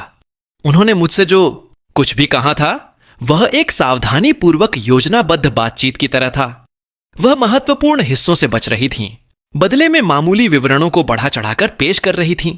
लू यूडिंग अच्छी तरह जानती थीं कि वह कहां गलत थीं। वह बस इसे स्वीकार करने से इनकार कर रही थीं। वह मेरे पहले हार मानने का इंतजार कर रही थीं ताकि वह इसे बाद में उठा सकें। लेकिन इस बार वह गलत थीं। मुझ पर हाथ उठाना मेरी आखिरी सीमा थी। अब वह चाहे कुछ भी कर लें, सब बेमतलब था। मैं खिड़की के पास खड़ा हो गया। बाहर के घुटन भरे अंधेरे को घूरता रहा। कम से कम चांद आसमान में ऊंचा था। इसने बहुत ज्यादा उजाला नहीं किया, लेकिन किसी तरह मेरा दिल थोड़ा हल्का महसूस हुआ। अगली सुबह मैं कैफे नहीं गया। मुझे सोने में परेशानी हुई थी और मैं सुबह 10 बजे ही जागा। मुझे एक फोन कॉल ने जगाया। आधी नींद में मैं अपने फोन की तरफ बढ़ा। आंखें सिकोड़ते हुए मैंने कॉल का जवाब दिया। यह जियांग यू था। हे, तुम अभी तक नहीं उठे? पिछले कुछ दिनों से मैंने सुना है कि तुम सुबह सुबह कैफे में आ जाते हो। पूरे दिन बिजी रहते हो। जियांग यू ने आज तुम्हें दुकान पर नहीं देखा। मैं बिस्तर पर करवट बदला। मैं आज देर तक सोया, इसलिए मैं नहीं गया। जियांग यू को शक हुआ कि मैं उदास महसूस कर रहा हूं, शायद फिर से लू यूडिंग के कारण। लेकिन वह सीधे नहीं पूछना चाहता था, इसलिए उसने टटोलते हुए पूछा, क्या तुम चाहते हो कि मैं तुम्हारे लिए लंच लेकर आऊं? मैंने तुरंत मना कर दिया, कोई जरूरत नहीं है। यह सुनकर जियांग यू ने कहा, तो फिर बाहर आओ, चलो साथ में लंच करते हैं। एक नया रेस्टोरेंट खुला है, चलो चलकर मुफ्त में खाते हैं। मैं मान गया। ठीक है। मैं तुरंत उठा और फोन रख दिया। तैयार होने और कपड़े बदलने के बाद मैंने अपनी कार की चाबियां उठाईं और उस पते की तरफ चल दिया जो जियांग यू ने मुझे दिया था। जब मैं पहुंचा, जियांग यू और चू वेनर पहले से ही गेट पर इंतजार कर रहे थे। मैंने उन दोनों का अभिवादन किया। जियांग यू ने मेरी तरफ देखा और पूछा, तुम 10 बजे क्यों जागे? कल रात ठीक से सोए नहीं? मैंने आह भरी। मैं सोने के लिए बहुत ज्यादा गुस्से में था। जब हम एक प्राइवेट रूम में बैठ गए तो मैनेजर ने मुझे एक बार देखा। क्या टिन किंग, लू यूडिंग कल रात तुमसे मिलने आई थी? मैंने सिर हिलाया और अपनी कनपटियों को मलते हुए जवाब दिया। सिर्फ उसे देखने से ही मेरे सिर में दर्द होने लगता है। मैं उससे एक शब्द भी नहीं कहना चाहता। वह इंसानों की भाषा नहीं समझती। चुवेनर हंसी। खैर, वह अभी भी तुम्हारे उससे फिर से प्यार करने का इंतजार कर रही है।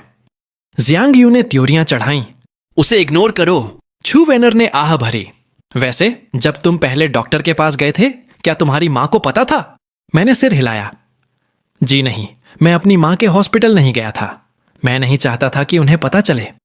चू वेनर ने फिर पूछा, क्या होगा अगर तुम्हारे माता पिता तुम्हारे और लू यूडिंग के बारे में पूछें?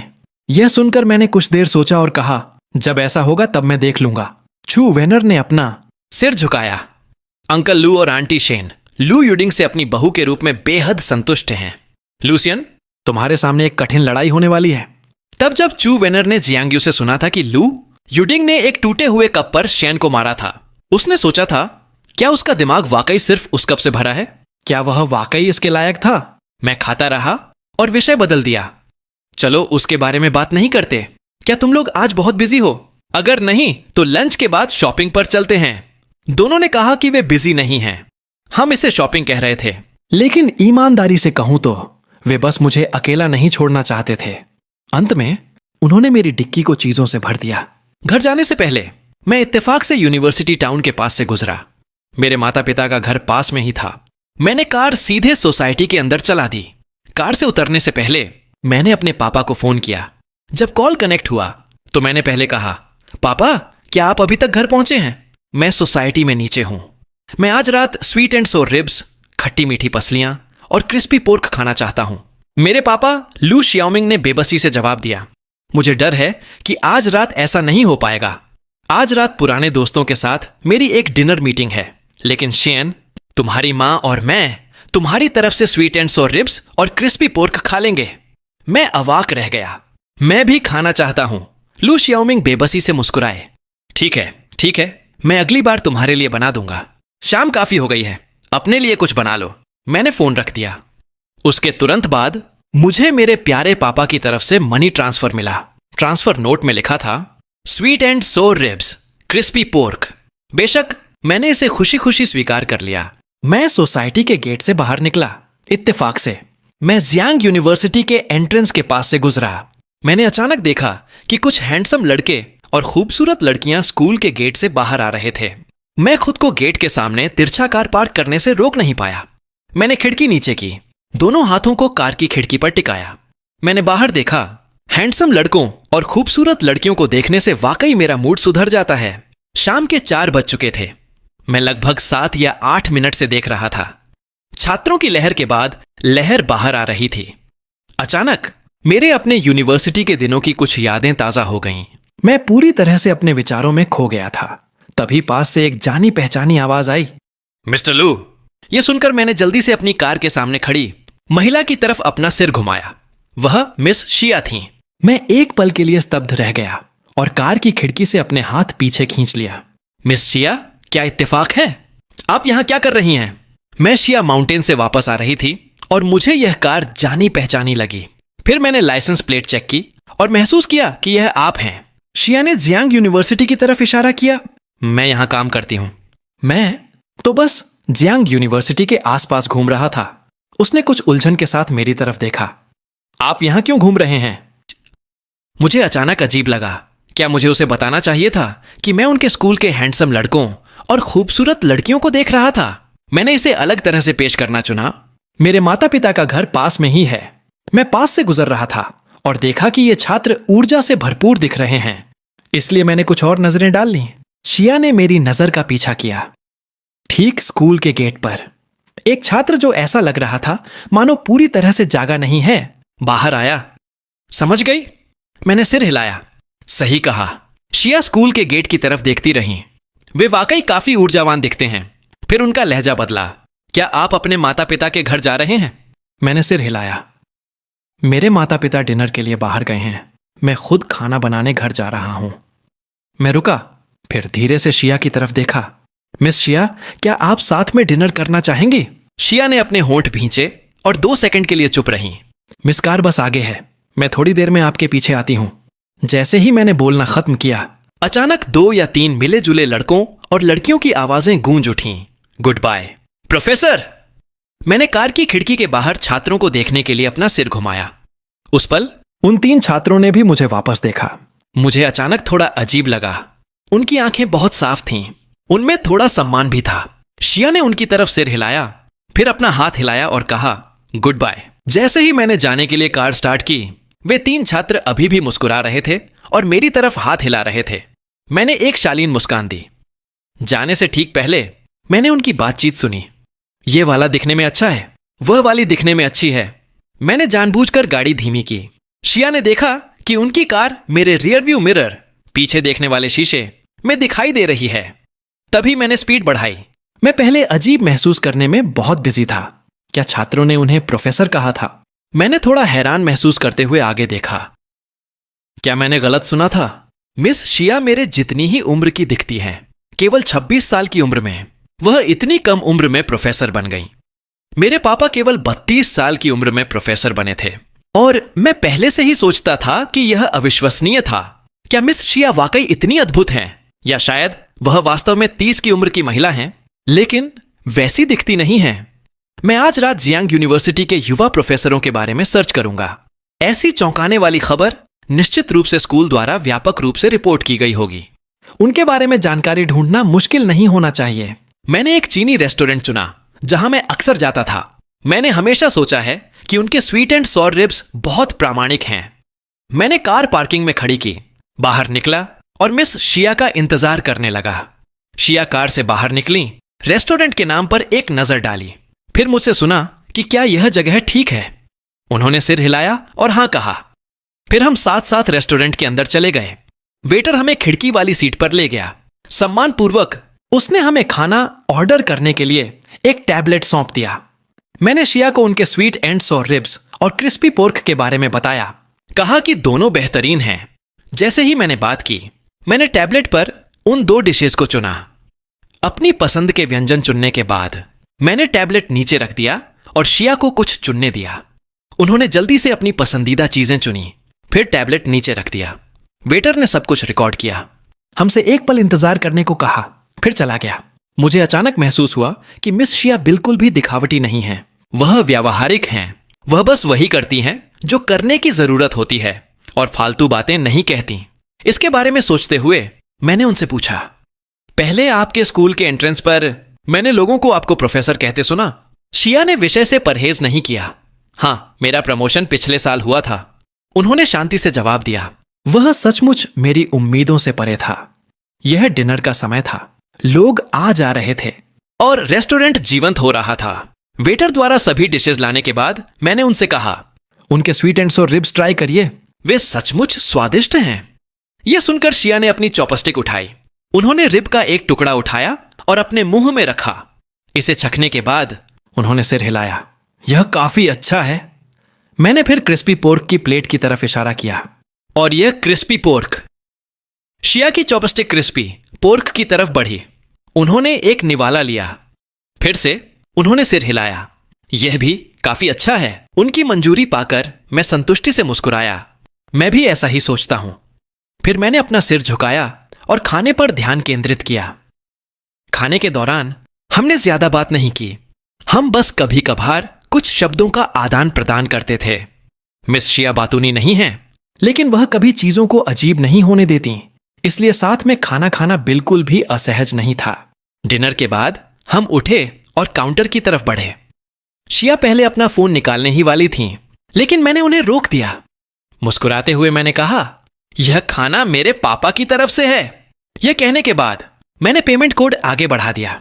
सफलतापूर्वक भुगतान करने के बाद हम रेस्टोरेंट से बाहर आ गए।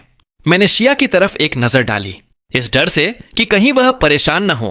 इसलिए मैंने उन्हें समझाया, आज मुझे अपने माता पिता के घर डिनर करना था, लेकिन वे एक मीटिंग के लिए बाहर चले गए और मुझे पैसे भेज दिए। इसीलिए मैंने बस इसका इस्तेमाल इस खाने के लिए कर लिया। चूंकि मैंने भी खाया, इसे आप मेरा साथ देना मान लीजिए। ओह, वैसे कल के केक के लिए धन्यवाद। शिया धीरे से मुस्कुराई। तो मुझे आज आपको डिनर ट्रीट देने के लिए धन्यवाद देना चाहिए। आपका स्वागत है। मैं अब काफी अच्छे मूड में हूं। कल रात जितना उदास नहीं। मैंने समय देखा, शाम के 7 बज रहे थे। मिस शिया, आपको घर जाना चाहिए और जल्दी आराम करना चाहिए। शिया ने सिर हिलाया। ठीक है, वापस जाते समय ध्यान रखिएगा। मैं कार में बैठा और उनकी तरफ हाथ हिलाया। वह अपनी कार में बैठ ही रही थीं। कुछ पलों पहले मुझे देखते हुए उन्हें ऐसा एहसास हुआ था कि कोई उन्हें देख रहा था। उन्होंने अपना सिर घुमाया और कुछ ही दूरी पर खड़ी महिला को देखा। वह जानी पहचानी लग रही थी। वह पहले कैफे में थी। वह महिला जिसका मिस्टर लू के साथ झगड़ा हुआ था। ऐसा लग रहा था कि वह एक एक्स गर्लफ्रेंड है। शिया ने बस उन पर एक नजर डाली, कार स्टार्ट की और चली गईं। उनका चेहरा गंभीर था। लू यूडिंग दोस्तों के साथ डिनर के लिए आई थीं और जैसे ही वह कार से बाहर निकलीं, उन्होंने मुझे एक ऐसी महिला के साथ रेस्टोरेंट से बाहर आते देखा जिसे उन्होंने पहले कभी नहीं देखा था। हालांकि हम दोनों ने कुछ भी अनुचित नहीं किया था, फिर भी उन्हें चिढ़ महसूस हुई। उन्हें कैसे नहीं पता था कि मेरा ऐसा कोई दोस्त है, और हमने साथ में डिनर भी किया। पास में खड़ी एक सहेली ने अविश्वास में कहा, तुम कब से यहां खड़ी देख रही हो? वह तुम्हारा मंगेतर है। अगर तुम उसे किसी के साथ डिनर करते देखती हो तो जाकर पूछ क्यों नहीं लेती? ऐसा नहीं है कि वह तुम्हें इग्नोर कर देगा। उस वाक्य ने लू यूडिंग की दुखती रग पर हाथ रख दिया। चुप रहो, अपने काम से काम रखो।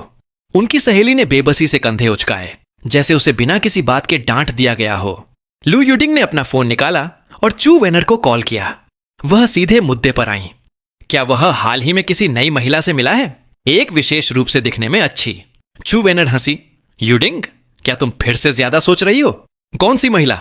ऐसा कुछ नहीं है। वह आज हमारे साथ बाहर खा रहा था।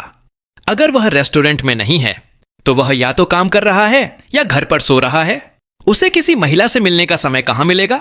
लू यूडिंग ने बात काटी। मैंने देखा है। छू वेनर ने हुंकार भरी। तुमने उसे एक महिला के साथ डिनर करते देखा? वह जिसके साथ चाहे खा सकता है। यह पूरी तरह से सामान्य बात है, जब तक कि तुमने उन्हें साथ घर जाते ना देखा हो। खैर, नहीं, लू यूडिंग ने स्वीकार किया। उनका लहजा कम कठोर था। तो आज तुम्हें किसने परेशान किया? तुम ऐसे व्यवहार कर रही हो जैसे आग लगी हो। चू वेनर ने आधा मजाक किया। वह सोच रही थी कि कैसे लू यूडिंग एक कप पर परेशान हो गई थी। शेन ने उस पर चिल्लाया भी नहीं था, जो पहले से ही प्रभावशाली था, और अब वह यहां पूछ रही है कि उसे किसने गुस्सा दिलाया। हालांकि लूसियन का किसी महिला के साथ डिनर करना काफी दुर्लभ था, लेकिन वह यह भी जानती थी कि उनका रिश्ता निश्चित रूप से विशुद्ध रूप से प्लेटोनिक, मित्रतापूर्ण था। फिर भी कम से कम यह लू यूडिंग को गुस्सा दिला सकता था। लू यूडिंग तुरंत चिढ़ गई। ठीक है, मैं फोन रख रही हूं। चू वेनर की तरफ से कॉल कट गया। उसने तुरंत जियांगयू को एक मैसेज भेजा। लूसियन को लू यूडिंग द्वारा एक महिला के साथ डिनर करते हुए देखा गया। क्या यह उसे मौत तक गुस्सा नहीं दिलाएगा? जियांगयू ने मुस्कुराते हुए जवाब दिया, अच्छा हुआ उसके साथ। मैं पहले से ही लू यूडिंग के उदास चेहरे की कल्पना कर सकता हूं। घर लौटने के बाद मैंने शावर लिया। मैं बिस्तर पर लेटा ही था कि अचानक मेरा फोन एक कॉल से जल उठा। यह एक अज्ञात नंबर था, लेकिन मेरी पहली वृत्ति यह थी कि यह लू यूडिंग थी। इस बिंदु पर मेरे पास लू यूडिंग से कहने के लिए कुछ नहीं बचा था। इसलिए अंत में बहसें वास्तव में केवल खामोशी की तरफ ले जाती हैं, यहां तक कि ठंडी निराशा भी। उनके कॉल्स का जवाब देना केवल खुद को और परेशान करना होगा। फिर भी नंबर लगातार कॉल कर रहा था। मैंने न तो जवाब दिया और न ही फोन काटा। इसके बजाय मैंने छू वेनर को एक मैसेज भेजा। क्या तुम लू यूडिंग से कह सकती हो कि मुझे कॉल करना बंद करे? मैं उससे बात नहीं करना चाहता। मूल रूप से मैं चाहता था कि जियांगयू लू यूडिंग को बताए, लेकिन मुझे चिंता थी कि जियांगयू आवेगी रूप से काम कर सकता है। इसलिए मैंने इसके बजाय चू वेनर को बताने देने का फैसला किया। चू वेनर ने खुशी खुशी जवाब दिया, यह प्रफुल्लित करने वाला है। वह शायद यह पूछताछ करने के लिए कॉल कर रही है कि तुम दूसरी महिला के साथ डिनर क्यों कर रहे थे। अच्छा हुआ अगर वह आग बबूला है। मैंने उस मैसेज को कुछ देर देखा जो चू वेनर ने भेजा था। लू यूडिंग को कैसे पता चला कि मैंने किसी और के साथ डिनर किया? इसलिए मैंने पूछा, उसे कैसे पता चला? चू वेनर ने जवाब दिया, कोई अंदाजा नहीं, लेकिन जब उसने मुझसे पूछा तो करीब 7 बज रहे थे। वह शायद डिनर के समय तुमसे टकरा गई होगी। 7 बजे के आसपास। वह बिल्कुल वही समय था जब मिस शिया और मैं रेस्टोरेंट से बाहर आए थे। शायद उसने हमें देखा था। अगर लू यूडिंग के गौरवशाली व्यक्तित्व और इस तथ्य के लिए नहीं कि हमने बस बहस की थी और वह मेरे पहले माफी मांगने का इंतजार कर रही थी, तो वह शायद पूछताछ करने के लिए दौड़ पड़ती। मैंने छू वेनर को जवाब दिया, ये उसे कॉल बंद करने के लिए कहो। चू वेनर ने जवाब दिया, समझ गई। चैट स्क्रीन से बाहर निकलने के बाद मैं सोने के लिए अपना फोन नीचे रखने और लाइटें बंद करने ही वाला था। अचानक मुझे मिस शिया के बारे में कुछ याद आया। मैंने सर्च पेज खोला और टाइप किया जियांग यूनिवर्सिटी शिया। जैसे ही मैंने मिस शिया के लिए सर्च किया, एक नाम तुरंत सामने आया, शिया यूशियन। मैंने सिर्फ एक साइड प्रोफाइल फोटो से इसमें क्लिक किया। मुझे यकीन था कि यह मिस शिया ही थीं। स्कूल के कॉलम में उनके बारे में एक आर्टिकल था, चाइनीज डिपार्टमेंट में सबसे कम उम्र की प्रोफेसर। लिस्टेड उम्र को देखते हुए वह इस साल 28 की होनी चाहिए, लेकिन लंबे समय तक स्क्रॉल करने के बाद भी मुझे सामने की कोई तस्वीर नहीं मिल सकी। ज्यादातर साइड व्यू या बैक व्यू थे, ज्यादा व्यक्तिगत जानकारी नहीं थी। ज्यादातर सिर्फ उनके काम, शैक्षणिक शोध पत्र और प्रकाशन थे। मैंने अपनी आवाज धीमी की और चुपचाप दोहराया, शिया यूशियन। बिल्कुल उस व्यक्ति की तरह नाम गहराई से भरा हुआ लगा, एक सचमुच उत्कृष्ट व्यक्ति। हालांकि हम पहले ही कई बार मिल चुके थे, हमने पहले नामों का आदान प्रदान भी नहीं किया था, फिर भी उन्हें एक दोस्त माना जा सकता है जिससे मैं इत्तेफाक से मिला। मिस शिया का कॉलम पढ़ने के बाद मैंने कॉल्स से परेशान होने के डर से अपना फोन बंद कर दिया। मैंने अपने फोन को साइलेंट मोड पर डाल दिया। केवल तभी मैं सोने गया। अगली सुबह जब मैं जागा तो मैं उठा और एक उत्कृष्ट नाश्ता बनाया। खाने के बाद ही मैं कैफे गया। जब मैं कैफे पहुंचा तो मैंने जियांग यू को भी वहां पाया। मैं स्वाभाविक रूप से उसके सामने बैठ गया। Morning Jiang Yu. Jiang Yu ने मेरे सामने एक नाश्ते की प्लेट बढ़ाई। मैंने सोचा तुम आज सुबह जल्दी दुकान आ जाओगे। भले ही मैंने पहले ही नाश्ता कर लिया था, फिर भी मैंने जियांग यू के लाए नाश्ते के कुछ निवाले लिए। जियांग यू ने अपना शरीर सीधा किया और दोनों हाथ टेबल पर टिका दिए। फिर उसने कहा, तो कल क्या मेरे माता पिता साथ में डिनर कर रहे थे? मैंने टेबल पर सुना। अंकल लू ने तुम्हारे और लू यूडिंग के मैरिज सर्टिफिकेट लेने और शादी करने की बात उठाई। जियांग यू जानता था कि लू यूडिंग के माता पिता लूसियन को बहुत पसंद करते हैं। उसी तरह मेरे माता पिता भी लू यूडिंग को बहुत पसंद करते हैं। अब जब ऐसा कुछ हुआ तो यह सुनना काफी अजीब है। यह सुनकर मैंने अपना हाथ हिलाया। वह लू यूडिंग की गलती है, वे इसका दोष मुझ पर नहीं मढ़ सकते। अगर वे पूछेंगे तो हम इस बारे में बात करेंगे। जियांग यू ने धीरे से सिर हिलाया। फिर अचानक उसे कुछ याद आया।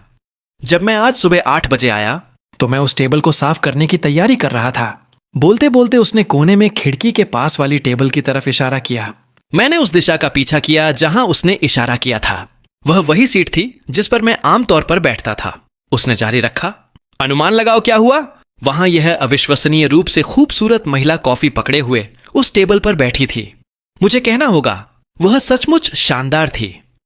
मैं बिल्कुल भी अतिशयोक्ति नहीं कर रहा हूं।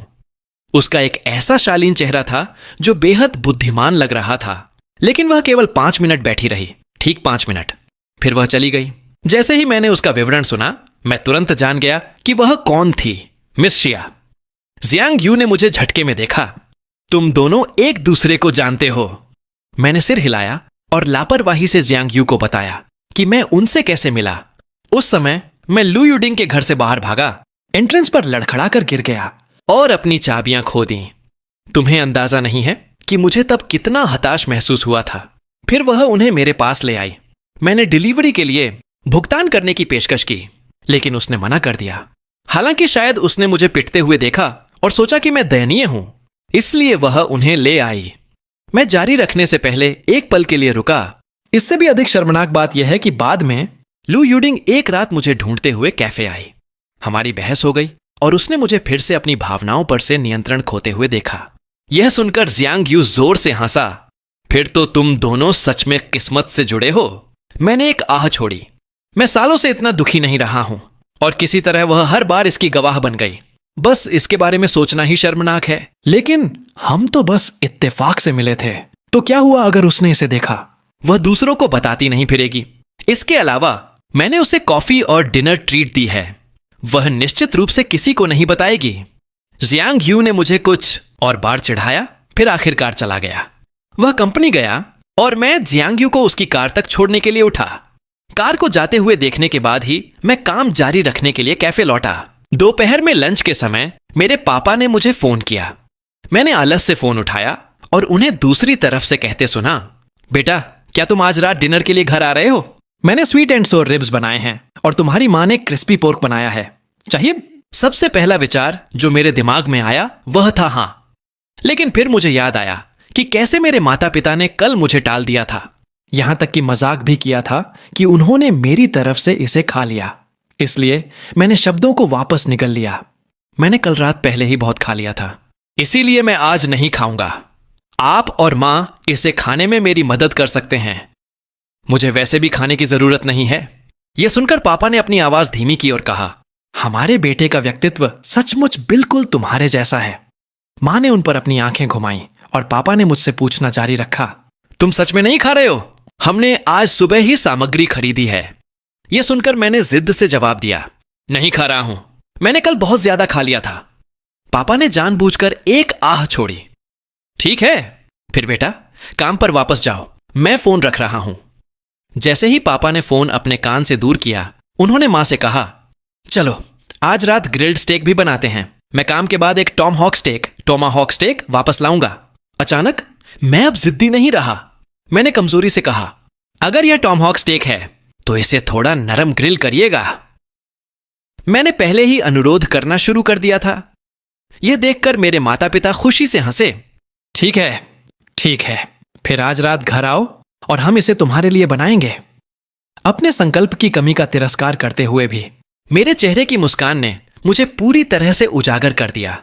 फोन रखने के बाद मैं बाकी सब कुछ भूल गया। मुख्य रूप से इसलिए क्योंकि मेरे माता पिता ने जो स्वीट एंड सोर रिब्स और क्रिस्पी पोर्क बनाए थे वे उतने ही स्वादिष्ट थे।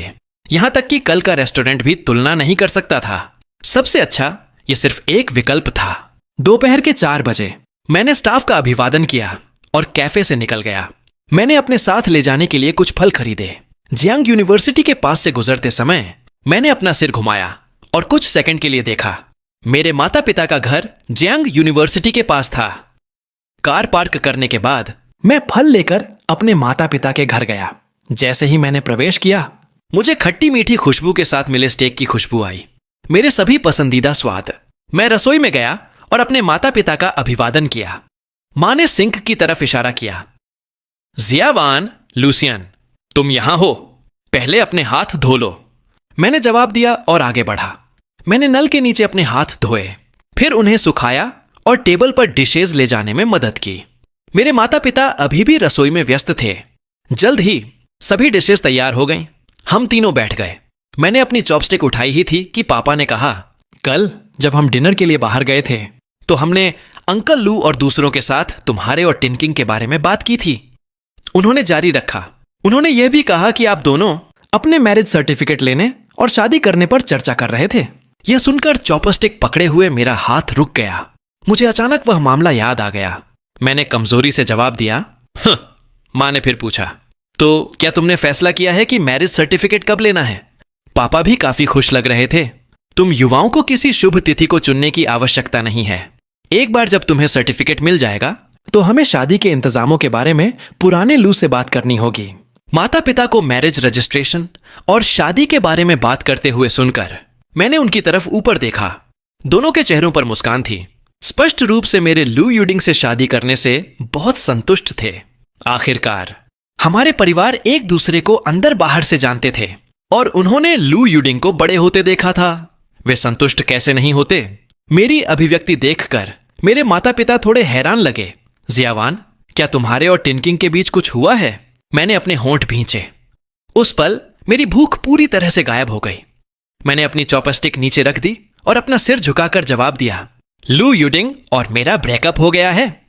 जैसे ही मैंने बोलना खत्म किया, मेरे माता पिता दोनों स्तब्ध रह गए। फिर मां ने त्योरियां चढ़ाई। क्या तुमने यह बात उठाई थी? मैंने सिर हिलाया और उनकी तरफ देखा। हां, मैंने ही यह बात उठाई थी। यह सुनकर मां का हाव भाव तुरंत बदल गया। पापा खुद को बोलने से नहीं रोक पाए। शियावान, लूसियन, जोड़ों के बीच छोटे मोटे झगड़े सामान्य हैं। रिश्ते उन बाधाओं को पार करने के माध्यम से बनते हैं। गुस्से में आकर आवेगी फैसले मत करो और बाद में पछताओ। छोटी सी बात पर ब्रेकअप करना वास्तव में अनावश्यक है। बोलने के बाद पापा ने एक आह छोड़ी। यह सुनकर मेरा गला सूख गया। जैसे ही मैंने जवाब दिया, मैं नहीं पछताऊंगा, मां ने मुझ पर गुस्से से नजर डाली और कहा, तुम नहीं पछताओगे। ये कहने का क्या फायदा कि तुम नहीं पछताओगे? मुझे सच में समझ नहीं आता कि तुम्हारे और टिनकिंग के बीच ऐसा क्या हो सकता है कि तुम्हारा ब्रेकअप हो जाए। तुम दोनों एक साथ बड़े हुए हो, वह तुम्हारे साथ ऐसा क्या कर सकती है? तुम बस जिद पर अड़े हुए हो और इसे जाने नहीं दे रहे हो? और क्या अंकल लू और आंटी जियाओ ने हमेशा तुम्हारे साथ अच्छा व्यवहार नहीं किया है? लू यूडिंग के बारे में असंतुष्ट होने जैसा क्या है? उस बिंदु पर मैं चुप हो गया। मैं जानता था कि मेरे माता पिता को जब पता चलेगा कि मेरा ब्रेकअप हो गया है तो वे तीखी प्रतिक्रिया देंगे, लेकिन मुझे उम्मीद नहीं थी कि वे मुझे इस तरह डांटेंगे। हर एक वाक्य ने मेरे दिल को झकझोर कर रख दिया। आपने दोष देने से पहले कुछ पूछा तक नहीं, तो क्योंकि मैं इसे जाने नहीं दूंगा, मैं उनके द्वारा पीटे जाने का हकदार हूं। क्या यही बात है? मुझे अचानक उस दिन लू यूडिंग के मुझे मारने का नजारा याद आ गया, और फिर भी मेरे माता पिता लू यूडिंग की तारीफ करते रहे। जब मेरे माता पिता ने मुझे यह कहते सुना कि मुझे मारा गया है तो वे जम गए। मैंने चुपचाप उनकी तरफ देखा। मुझसे गलती से उनके एक्स का केवल एक कप टूटा था, लेकिन वह वास्तव में मुझ पर नाराज हो गई और यहां तक कि मुझे मार भी दिया। और वह बार बार मुझे ढूंढने आती रहीं, यह कहते हुए कि मारा जाना कोई बड़ी बात नहीं थी, यह कहते हुए कि मैं इस मामले को जाने देने से इनकार कर रहा हूं। अगर आप चाहते हैं कि मैं उसके साथ रहूं क्योंकि तब आपको लगता है कि यह मेरे लिए अच्छा होगा, तो आप मुझे सीधे नर्क में धकेल रहे हैं। यह कहने के बाद मैं खड़ा हुआ, दरवाजा धक्का देकर खोला और घर से बाहर भाग गया। लिफ्ट से नीचे जाते समय मैं अभी भी अपने माता पिता को चिंता से मेरा नाम पुकारते हुए सुन सकता था। पापा ने आह भरी और अपनी पत्नी को वापस रोक लिया।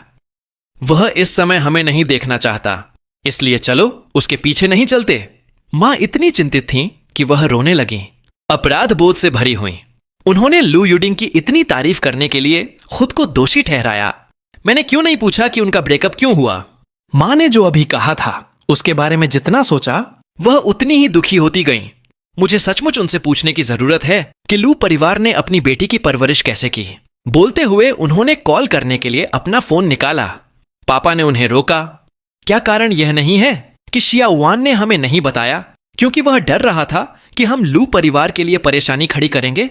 मुझे पहले जियांग यू को कॉल करने दो और स्थिति के बारे में पूछने दो। कॉल लग गया। पापा ने जियांग यू से पूछा, क्या इस समय बात करने का समय है? जियांग यू को पापा का कॉल पाकर बिल्कुल भी आश्चर्य नहीं हुआ। हाँ अंकल लू, बोलिए। यह हमारे लूसियन और लू यूडिंग के बारे में है। क्या आप कुछ जानते हैं? उन्होंने अनुमान लगाया कि जियांग यू शायद कुछ जानता था। कल के डिनर के दौरान जब जियांग यू के माता पिता ने उन्हें लू यूडिंग के बारे में बात करते सुना था तो उनकी मुस्कान बनावटी लगी थी। उस समय उन्होंने इसके बारे में ज्यादा नहीं सोचा था, लेकिन अब ऐसा लग रहा था कि वे शायद कुछ जानते थे। जियांग यू ने संक्षेप में मुख्य बिंदुओं को समझाया। खत्म करने के बाद उसने जोड़ा, लूसियन सचमुच लू यूडिंग से प्यार करता था। ब्रेकअप ने पहले ही उसका मूड खराब कर दिया था। इन पिछले कुछ दिनों के बाद उसने आखिरकार अपनी भावनाओं को काफी अच्छे से नियंत्रित किया है। अंकल, आपको और आंटी को उसे अब और नहीं डांटना चाहिए। उससे ज्यादा बुरा किसी को महसूस नहीं हो रहा है। यह सुनकर पापा ने आह भरी। जियांग यू तुरंत समझ गया। ठीक है अंकल, मैं शेन को देखने जाऊंगा। आप दोनों को चिंता करने की जरूरत नहीं है। पापा ने जल्दी से कहा। धन्यवाद जियांग यू। फोन रखने के बाद मां ने पापा से बात की। मुझे किसी और चीज की परवाह नहीं है, लेकिन मेरे बेटे को बिना किसी बात के शिकायतें नहीं झेलनी चाहिए। यह कहने के बाद मां ने तुरंत लू यूडिंग की मां को कॉल करने के लिए अपने फोन का इस्तेमाल किया। अब जब पापा स्थिति समझ गए थे तो वह भी गुस्से में थे। उन्होंने अपनी पत्नी को बिल्कुल नहीं रोका। इस बीच लिफ्ट से नीचे आने के बाद मैंने कार का दरवाजा खोला और ड्राइवर की सीट पर बैठ गया। कड़वाहट, शिकायत और गलत समझे जाने की भावना ने मेरे दिल को भर दिया था। मुझे समझ नहीं आ रहा था कि चीजें ऐसी क्यों हो गई थीं। स्पष्ट रूप से मैंने कुछ भी गलत नहीं किया था, फिर भी हर कोई मुझे दोष दे रहा था। मैंने दोनों हाथ स्टीयरिंग व्हील पर टिका दिए और वे थोड़े कांप रहे थे। मैं अपने कानों में कार के हॉर्न बजते हुए सुन सकता था, पर मैंने उन्हें नजरअंदाज कर दिया। कुछ देर बाद किसी ने अचानक कार की खिड़की पर 2 बार दस्तक दी। मैंने अपना सिर घुमाने के लिए घुमाया।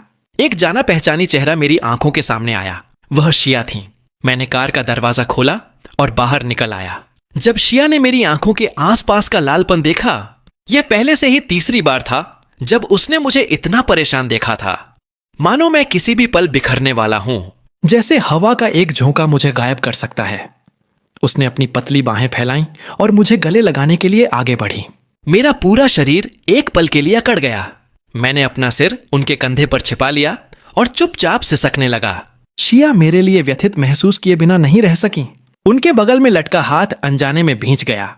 धीरे से मेरी पीठ की तरफ बढ़ रहा था, मानो मुझे धीरे से थपथपाना चाहता हो, लेकिन यह सोचते हुए कि हम केवल अजनबी थे जिन्होंने नामों का आदान प्रदान भी नहीं किया था। उसने आखिरकार अपना हाथ फिर से नीचे कर लिया। तभी उसने अचानक मुझे कहते सुना, मिस शिया, क्या आप मुझसे शादी करेंगी? हाँ, मैं लू यूडिंग से बदला लेने के लिए आवेगी रूप से काम कर रहा था। वह हमेशा सोचती थी कि मैं उसके बिना कभी नहीं जी सकता। उसके माता पिता मैरिज रजिस्ट्रेशन की बात लाते रहे और लगातार लू यूडिंग की तारीफ करते रहे, तो मैं बस किसी और से शादी कर लेता हूं। अगर शिया को गले लगाने ने ही उसे बहुत चौंका दिया था, तो अब मुझे उन शब्दों को कहते सुनकर उसकी पुतलियां और भी अधिक कांप उठीं। शिया अपनी जगह पर जमी खड़ी रहीं। काफी देर बाद ही उन्हें होश आया। उन्होंने धीरे से मेरे हाथ हटाए, मेरी लाल आंखों की तरफ देखा। वह मुझे चोट पहुंचाने में थोड़ी अनिच्छुक महसूस कर रही थीं, लेकिन उन्होंने फिर भी बहुत गंभीर लहजे में बात की। आप ऐसा नहीं कर सकते। आप किसी ऐसे व्यक्ति से शादी नहीं कर सकते जिससे आप केवल कुछ ही बार मिले हों और जिसका नाम तक न जानते हों। सिर्फ एक पल के आवेग के कारण मेरा दिमाग मटमैला महसूस कर रहा था। मैं कुछ और नहीं समझ पा रहा था। मैं केवल इतना जानता था कि शिया अनिच्छुक थीं। इसके बारे में सोचते हुए यह सामान्य था। मेरी तरह कौन बिना किसी कारण के किसी अजनबी से बेतरतीब ढंग से शादी करेगा? परेशान करने के लिए खेद है। मैं कार में बैठना चाहते हुए पीछे हटा, लेकिन शिया ने मेरी बांह पकड़ ली। उन्होंने मन ही मन चुपचाप आह भरी, आप इस स्थिति में कैसे ड्राइव करने वाले हैं? मैं आपको घर छोड़ देती हूं।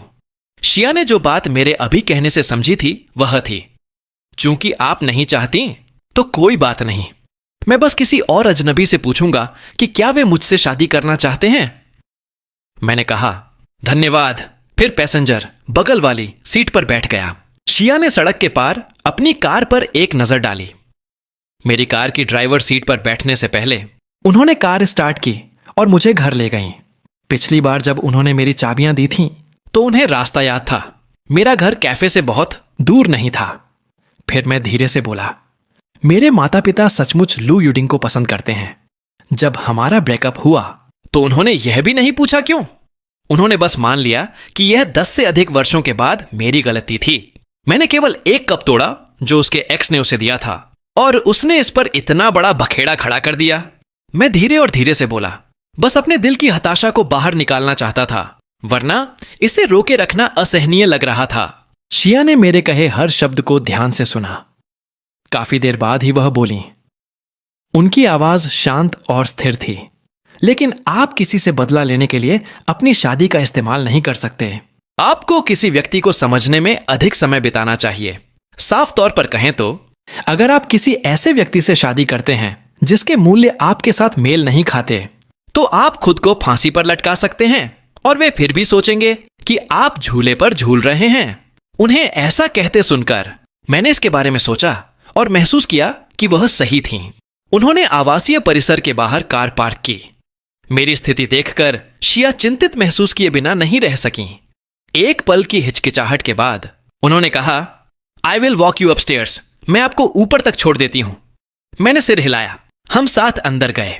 मैंने अपने जूते बदले और सोफे पर बैठ गया। मेरी आवाज कमजोर और बेजान थी। मुझे वापस लाने के लिए धन्यवाद।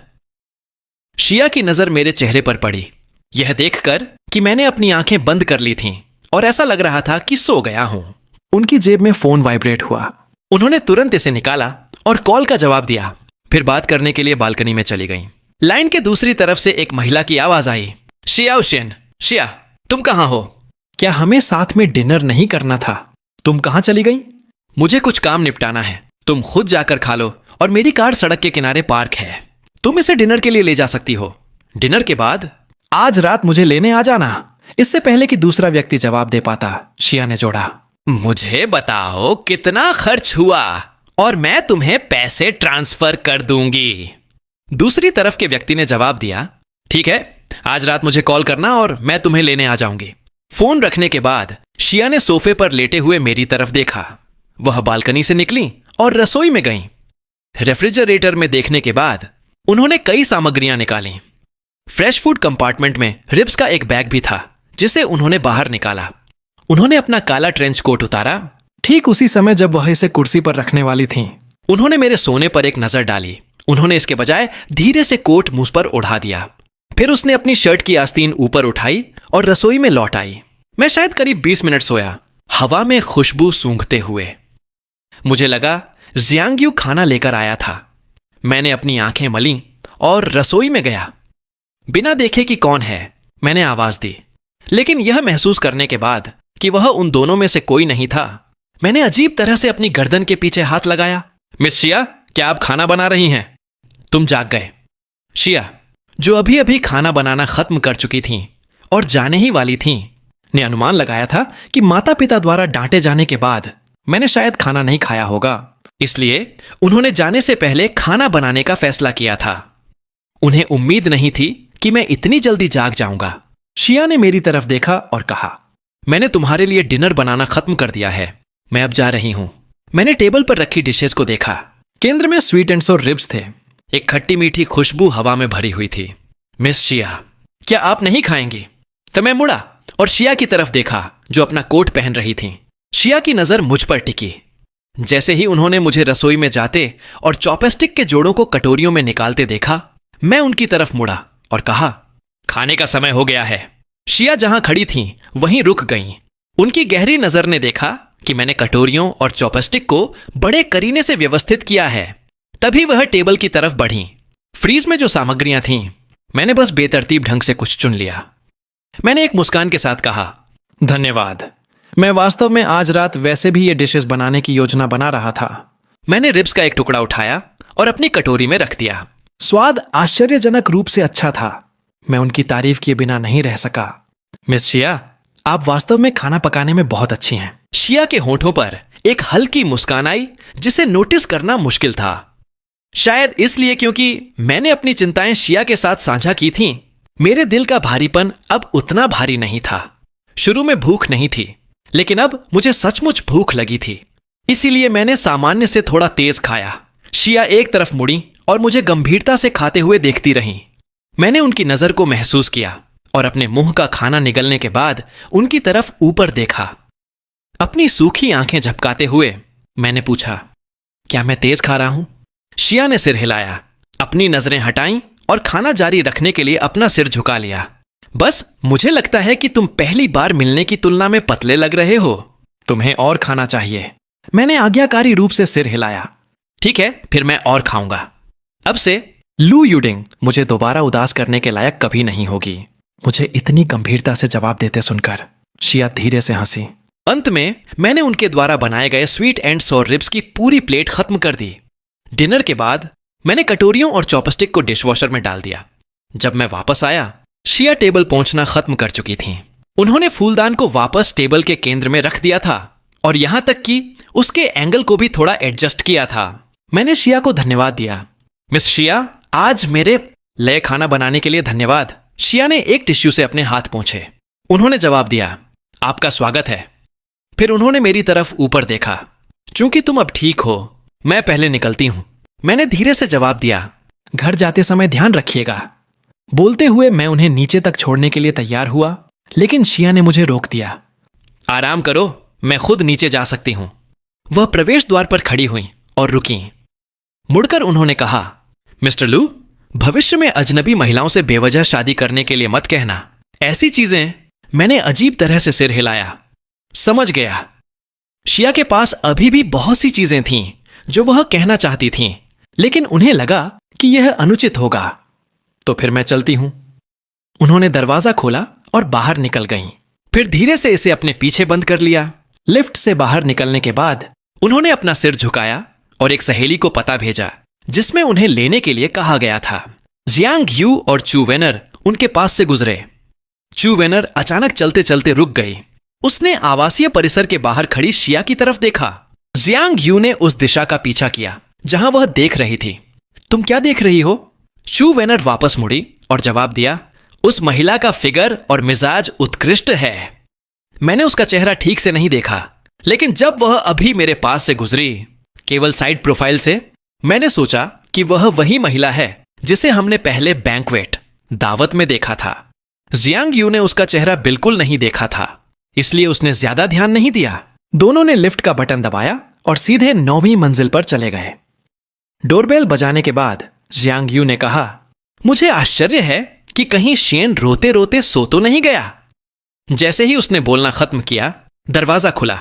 मैंने दरवाजा खोला और उन्हें अंदर आने दिया। तुम दोनों इतनी देर से क्यों आए? नचू वेनर ने मुझे वह टेकआउट बाहर का खाना सौंपा जो वह लाई थी और चिढ़ाया, हमें डर था कि तुम घर पर भूख से मर जाओगे। मैंने इसे स्वीकार कर लिया। धन्यवाद, तुम लोग अभी भी इतनी देर से यहां आए। मैंने खाना टेबल पर रखा और उनके लिए पानी डाला।